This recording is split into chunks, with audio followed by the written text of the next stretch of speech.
Interesting composition of chairpersons of portfolio committees. How did those particular negotiations come about, knowing that Helen Ziller had said that they are having issues, and you being a stumbling block as Luthuli House when it comes to the chairpersons of portfolio committees in Parliament? Thank you very much, and thank you for having us. We have agreed on a model of a GNU with characteristics of confidence and supply, which means that you will have agreement with political parties in relation to what must happen in the legislature, and working with them in the legislature as well, not only in the executive.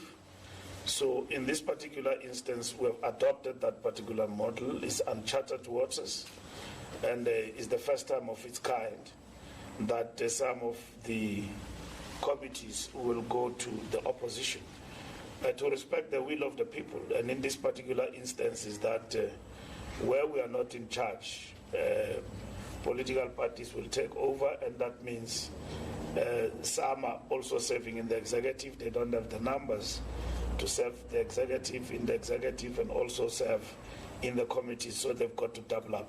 So it's in the main, the ANC and the DA and the Patriotic Alliance who've got and the IFP bigger numbers, and others it is 3-3, 2-2, 1-1 seat. But we're happy that we found each other. We're happy with the outcome. It's not always smooth that you agree with those that you are negotiating with on everything.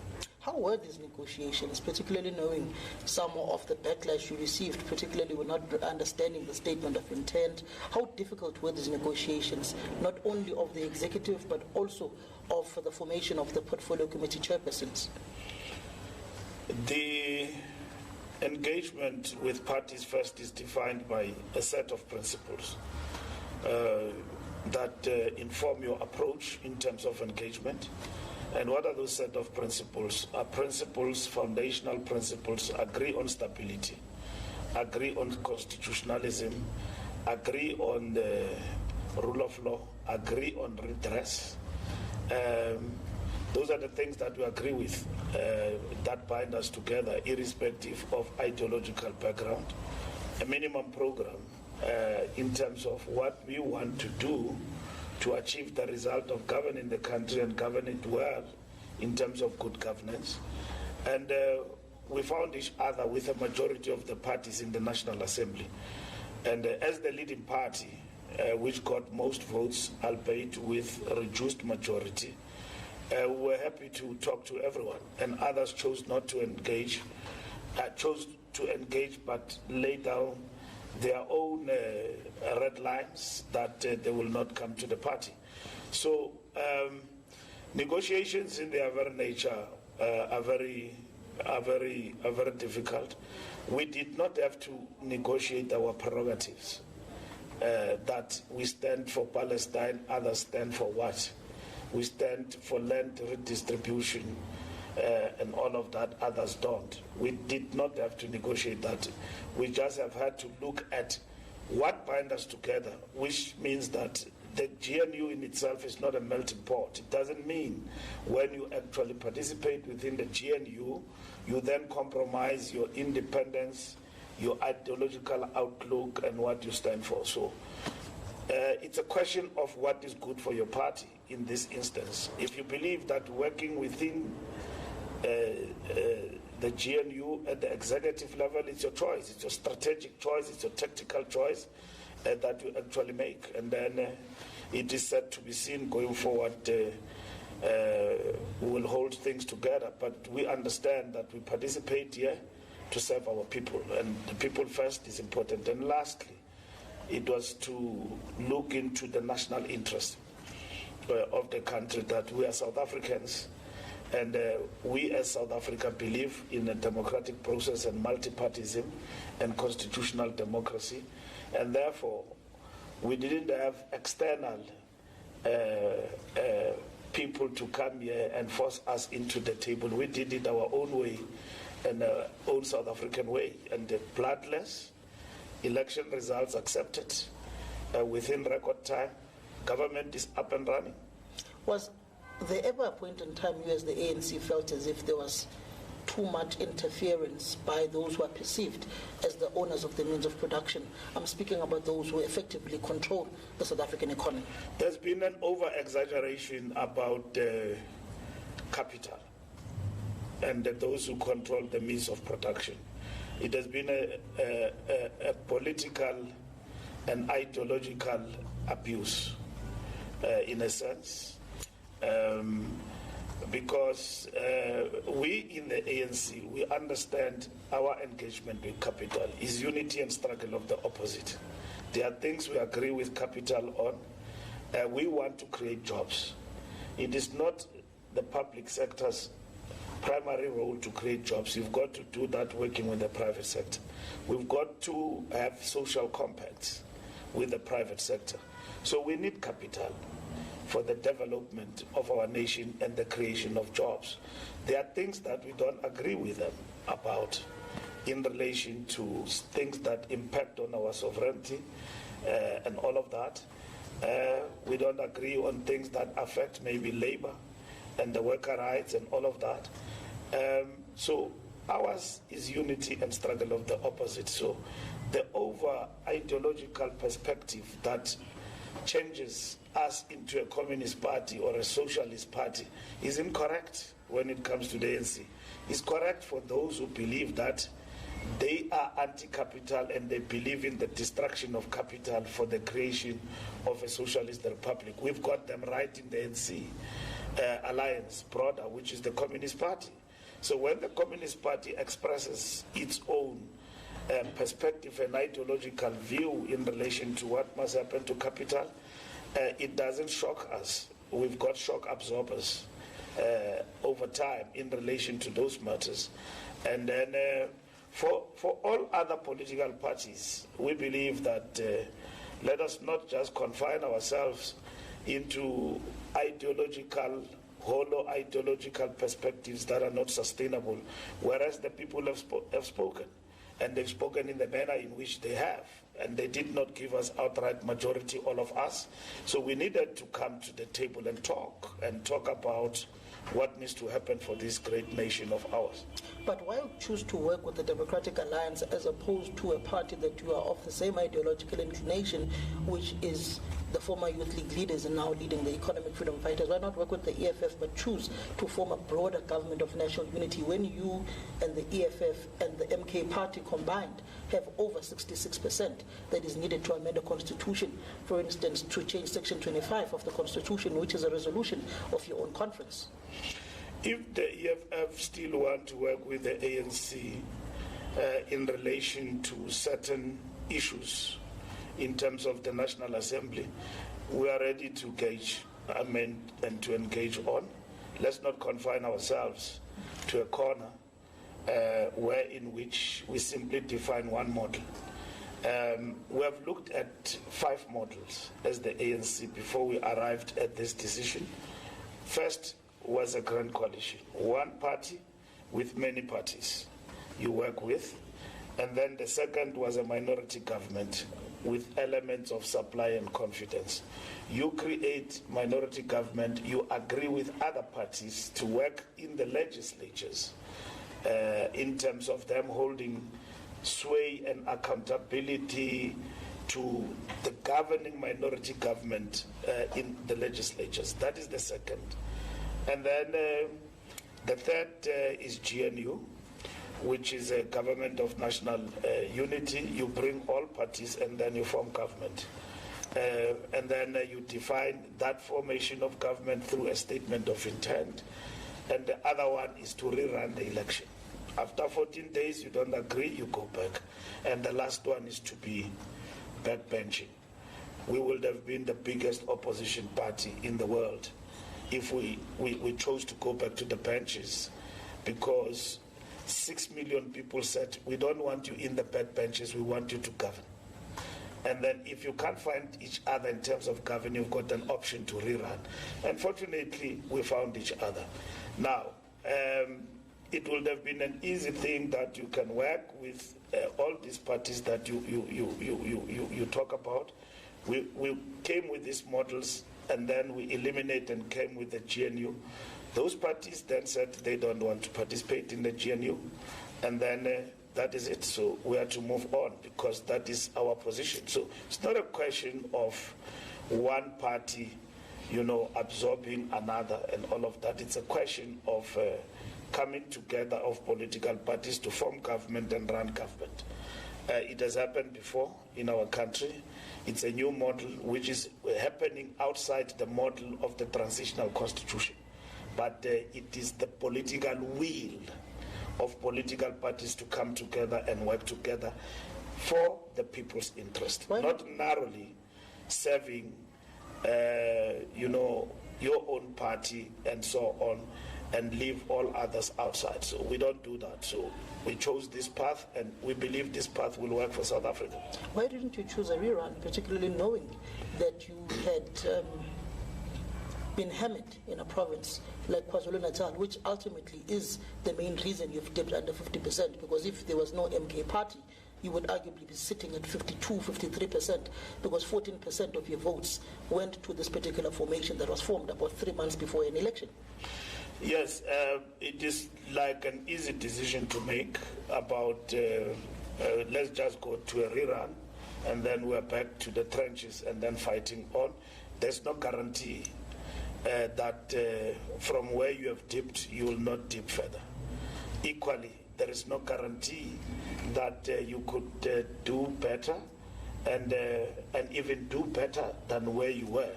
So both sides of the coin could actually mean a disaster for you. So when you look at models, you don't only look at models and scenarios, you look at risks. So each one of them carried the risks.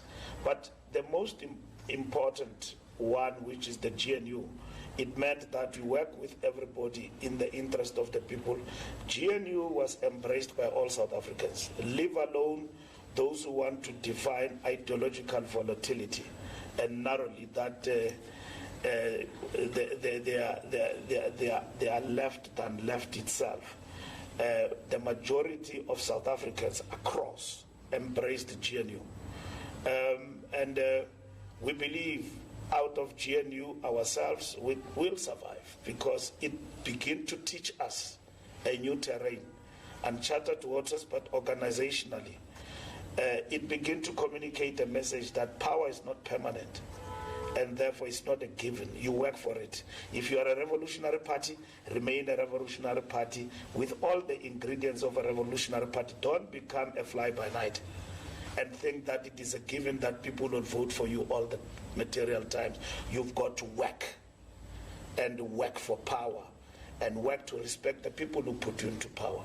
And the ANC will survive, because the ANC is a revolutionary party. And for all what it stands for, it has learned better from local government elections, 46% to 40%. Now that we are now on the doorstep, we don't have to change the gear. Do the right things that we said we must do in relation to renewal. It's not negotiable. We now know where are the wrong apples in our party, where they were and all of that, and some of them have left in majority. But some of them will come back because they are not they've rehabilitated themselves in the process. They'll become better people when they come back. But the incorrigible will not. They will go where they belong. So there's no longer theory now. We know what we're dealing with. We have passed the era of the election, and this is the result. Dr. Gamadla said John Hlophe, you voted in the ANC in support for him to be part of the Judicial Services Commission, yet you're the very same party in the last parliament that voted for his impeachment. Double standards? I wouldn't say that those are double standards with regard to Judge Hlophe. The ANC holds no brief for Hlophe, Dr. Hlophe, first and foremost, and or any member of any other party. And the discontent about John Hlophe's nomination is valid. And the ANC position on the JSC discussion in the House